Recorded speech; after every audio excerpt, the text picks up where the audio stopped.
প্ৰথম কোৱেশ্চন সংসদীয় চৰকাৰ প্ৰথম উদ্ভাৱন হোৱা দেশখনৰ নাম কি সংসদীয় চৰকাৰ প্ৰথম উদ্ভাৱন হোৱা দেশখনৰ নাম কি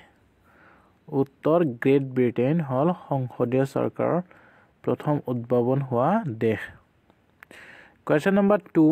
অসম চৰকাৰে অসম পৌৰ আইন কেতিয়া গ্ৰহণ কৰে অসম চৰকাৰে অসম পৌৰ আইন কেতিয়া গ্ৰহণ কৰে উত্তৰ 1956 চনত 1956 চন 1956 চনত কোৱেশ্চন নম্বৰ 3 গণতন্ত্ৰৰ প্ৰশিক্ষণ কেন্দ্ৰটো কি গণতন্ত্ৰৰ প্ৰশিক্ষণ কেন্দ্ৰটো কি উত্তৰ স্থানীয় প্ৰশাসন কোৱেশ্চন নম্বৰ 4 কিমান চনত অসমত নিৰ্বাচন আয়োগ গঠন কৰা হৈছিল কিমান চনত অসমত নিৰ্বাচন আয়োগ গঠন কৰা হৈছিল কিমান চনত অসমত নিৰ্বাচন আয়োগ গঠন কৰা হৈছিল উত্তৰ 1954 চনত অসমত নিৰ্বাচন আয়োগ গঠন কৰা হৈছিল কোৱেশ্চন নম্বৰ 5 ৰাষ্ট্ৰসংঘ দিৱস কেতিয়া পালন কৰা হয় ৰাষ্ট্ৰসংঘ দিৱস কেতিয়া পালন কৰা হয় উত্তৰ 24 অক্টোবৰত ৰাষ্ট্ৰসংঘ দিৱস পালন কৰা হয় কোৱেশ্চন নম্বৰ 6 নগৰ সমিতিৰ সৰ্বনিম্ন সদস্য সংখ্যা কিমান নগৰ সমিতিৰ সৰ্বনিম্ন সদস্য সংখ্যা কিমান উত্তৰ 7 জন কোৱেশ্চন নম্বৰ 7 14 দফীয়া নীতিৰ প্ৰৱৰ্তন কোনে কৰিছিল 14 দফীয়া নীতিৰ প্ৰৱৰ্তন কোনে কৰিছিল ইম্পৰ্টেন্ট হয় মনত ৰাখিব আৰু এটা শেয়াৰ কৰি দিব ভিডিওটো উত্তৰ উইলসন মনত ৰাখিব উইলসন কোৱেশ্চন নম্বৰ 8 পৃথিৱীৰ কোনখন ৰাষ্ট্ৰক গণতন্ত্ৰৰ বিজ্ঞানগাৰ বুলি কোৱা হয় পৃথিৱীৰ কোনখন ৰাষ্ট্ৰক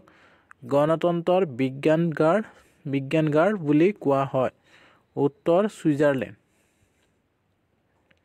আহিব পাৰে ইম্পৰ্টেন্ট হয় মনত ৰাখিব কোৱেশ্চনটো কোৱেশ্চন নম্বৰ 9 ৰাষ্ট্ৰপতিয়ে ৰাজ্যসভালৈ কিমানজন সদস্য মনোনীত কৰিব পাৰে ৰাষ্ট্ৰপতিয়ে ৰাজ্যসভালৈ মনোনীত কৰা সদস্য সংখ্যা কিমান উত্তৰ 12 জন সদস্য ৰাজ্যসভালৈ মনোনীত কৰিব পাৰে কোনে ৰাষ্ট্ৰপতিয়ে মনত ৰাখিব কোৱেশ্চন নম্বৰ 10 অসম বিধানসভাৰ সদস্য সংখ্যা কিমান আপোনালোকে কমেন্ট কৰি জনাব কোৱেশ্চন নম্বৰ 11 লোকসভা আৰু ৰাজ্যসভাৰ যুটীয়া বৈঠকত কোনে সভাপতিত্ব কৰে বহুত ইম্পৰ্টেন্ট হয় আহিব পাৰে কোৱেশ্চনটো মনত ৰাখিব লোকসভা আৰু ৰাজ্যসভাৰ যুটীয়া বৈঠকত কোনে সভাপতিত্ব কৰে উত্তৰ লোকসভাৰ অধ্যক্ষই কোৱেশ্চন নম্বৰ 12 কোনখন ৰাজ্যত দ্বিসদনীয় বিধানমণ্ডল নাই কোনখন ৰাজ্যত দ্বিসদনীয় বিধানমণ্ডল নাই কোনখন ৰাজ্যত দ্বিসদনীয় বিধানমণ্ডল নাই পশ্চিম বংগত দ্বিসদনীয় বিধানমণ্ডল নাই মনত ৰাখিব পশ্চিম বংগত কোৱেশ্চন নম্বৰ 13 বিধানসভাৰ সদস্য হ'ব লাগিলে তেওঁৰ নিম্নতম বয়স কিমান হ'ব লাগিব বিধানসভাৰ সদস্য হ'ব লাগিলে তেওঁৰ নিম্নতম বয়স হ'ব লাগিব 25 বছৰ মনত ৰাখিব 25 বছৰ হ'ব লাগিব এটা শেয়াৰ কৰি দিব অনুগ্ৰহ কৰি আৰু পেজটো যদি ফলো কৰা নাই ফলো কৰি ল'ব কোৱেশ্চন নম্বৰ 14 গুৱাহাটী পৌৰ নিগম আইন কেতিয়া পাছ কৰা হয় গুৱাহাটী পৌৰ নিগম আইন কেতিয়া পাছ কৰা হয়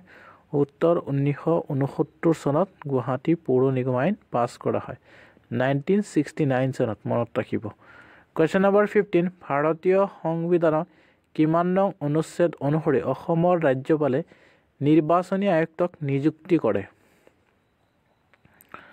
ভাৰতীয় সংবিধানৰ কিমান নং অনুচ্ছেদ অনুসৰি অসমৰ ৰাজ্যপালে নিৰ্বাচনী আয়ুক্তক নিযুক্তি কৰে উত্তৰ 243 নং অনুচ্ছেদ অনুসৰি 243 কে অনুচ্ছেদ অনুসৰি মনত ৰাখিব 243 কে কোৱেশ্চন নম্বৰ 16 ভাৰতীয় সংসদে নাগৰিকত্ব আইন কেতিয়া গ্ৰহণ কৰে ভাৰতীয় সংসদে নাগৰিকত্ব আইন 1955 চনত গ্ৰহণ কৰে মনত ৰাখিব 1955 চনত গ্ৰহণ কৰে কোৱেশ্চন নম্বৰ 17 ভাৰতীয় সংবিধান সভাৰ প্ৰথম সভাপতি কোন আছিল আপোনালোকে কমেন্ট কৰি জনাব কোৱেশ্চনৰ উত্তৰ ভাৰতীয় সংবিধান সভাৰ প্ৰথম সভাপতি কোন আছিল আপোনালোকে জনাব কমেন্ট কৰি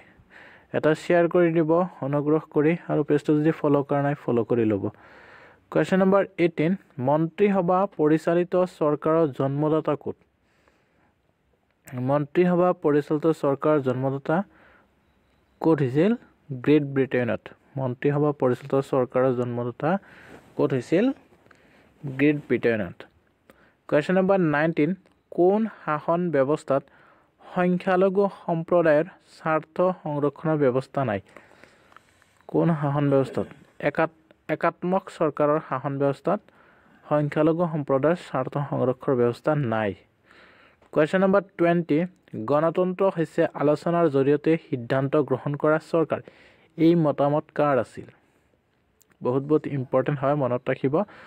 গণতন্ত্ৰ হৈছে আলোচনাৰ জৰিয়তে সিদ্ধান্ত গ্ৰহণ কৰা চৰকাৰ এই মতামত আছিল বাৰকাৰৰ আছিল এই মন্তব্য কোৱেশ্চন নম্বৰ 21 দ্বৈত নাগৰিকত্ব কোনখন ৰাষ্ট্ৰৰ বৈশিষ্ট্য দ্বৈত নাগৰিকত্ব কোনখন ৰাষ্ট্ৰৰ বৈশিষ্ট্য দ্বৈত নাগৰিকত্ব উত্তৰ আমেৰিকাৰ দ্বৈত নাগৰিকত্ব বৈশিষ্ট্য কোৱেশ্চন নম্বৰ 22 সাৰ্বভৌম শক্তিৰ নিৰ্দেশে আইন কথাষাৰ কোনে কৈছিল উত্তৰ জন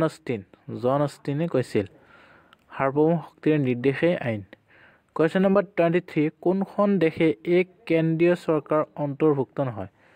কোনখন দেশে এক কেন্দ্ৰীয় চৰকাৰৰ অন্তৰ্ভুক্ত নহয় উত্তৰ আমেৰিকা মনত ৰাখিব আমেৰিকা কোৱেশ্চন নম্বৰ 24 ভাৰতবৰ্ষত কেইটা উপায়েৰে নাগৰিকত্ব লাভ কৰিব পাৰি ভাৰতবৰ্ষত 5টা উপায়েৰে নাগৰিকত্ব লাভ কৰিব পাৰি মনত ৰাখিব কেইটা যদি খুদে তেতিয়া 5টা কি মই নেক্সট ভিডিঅ'ত জনাই দিম কোৱেশ্চন নম্বৰ 25 কোনখন ৰাষ্ট্ৰত পৰোক্ষ গণতন্ত্ৰৰ প্ৰচলন নাই কোনখন ৰাষ্ট্ৰত পৰোক্ষ গণতন্ত্ৰৰ প্ৰচলন নাই কি হ'ব উত্তৰ কোনখন ৰাষ্ট্ৰত পৰোক্ষ গণতন্ত্ৰৰ প্ৰচলন নাই উত্তৰ ছুইজাৰলেণ্ডত পৰোক্ষ গণতন্ত্ৰৰ প্ৰচলন নাই মনত ৰাখিব কোৱেশ্চন নম্বৰ 26 কোনটো বিষয় উচ্চ ন্যায়ালয়ৰ কাৰ্য আৰু ক্ষমতাৰ ভিতৰত নপৰে কোনটো বিষয় উচ্চ ন্যায়ালয়ৰ কাৰ্য আৰু ক্ষমতাৰ ভিতৰত নপৰে